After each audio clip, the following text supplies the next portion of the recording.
Introduction. Peter, I'm feeling very thirsty. Can you get me some water to drink, please? Yeah, sure. Here you are. I feel much better after drinking water. Thank you. Hey, do you know that a major part of our body consists of water? Oh, really? Yeah, my sister told me about it yesterday. So let's go to her and know more about water.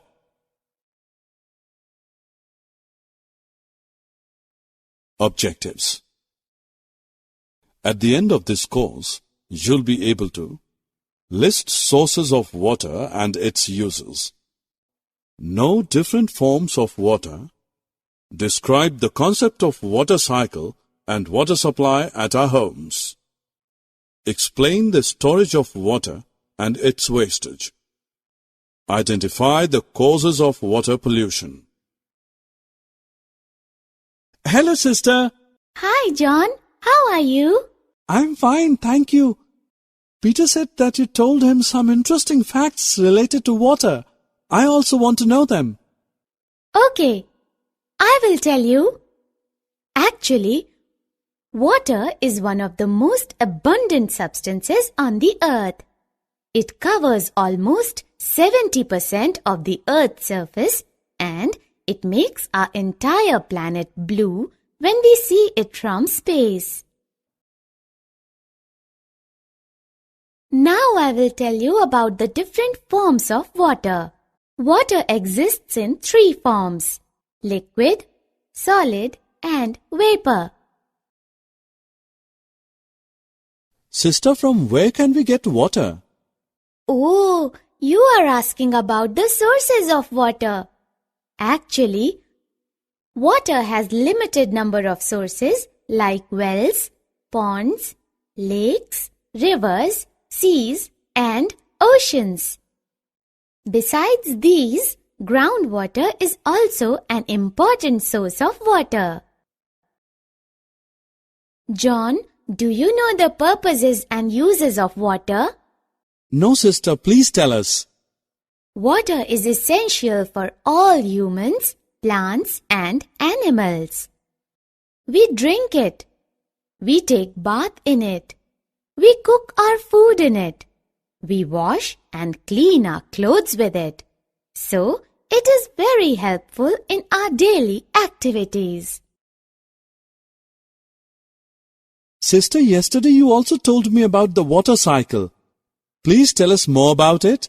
Okay, the water cycle is a natural process of circulation of water from the land to the sky and back to the land.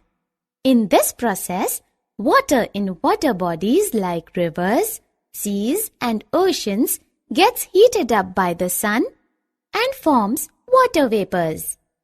This water vapor rises up in the air and gets cool and turns into cloud and finally into rains.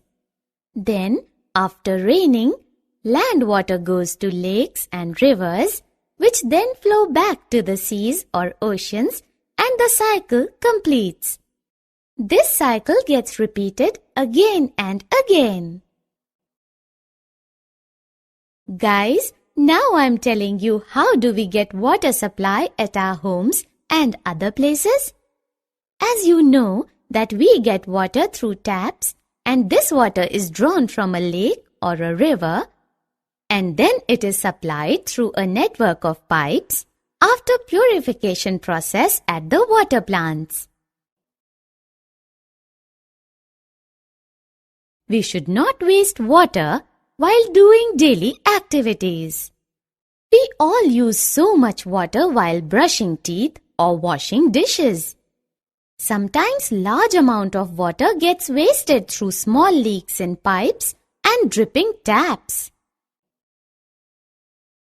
Look, John, this water is so dirty. Oh yes, but how does the water get so dirty? Guys, do you know that throwing garbage and draining sewage into the water bodies makes it dirty and polluted? We cannot use this water for drinking and other household purposes. Sister, my teacher told me that we can also store the rainwater and reuse it. But how can we do it? For storing rainwater, we can use a large tank or even dig a huge pit in the backyard and collect the rainwater in these reservoirs. After that, we can use this stored water for watering outdoor plants to keep them green and for some washing purposes also. And in cases, this water can also be used for drinking purpose after filtration. Summary. Let's summarize what we have learned so far.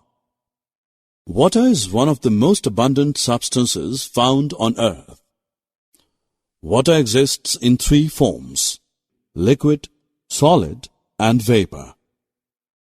We use water in our daily activities. The water cycle is a natural process of circulation of water from the land to the sky and back to land again. We should not waste water. Dumping garbage in water bodies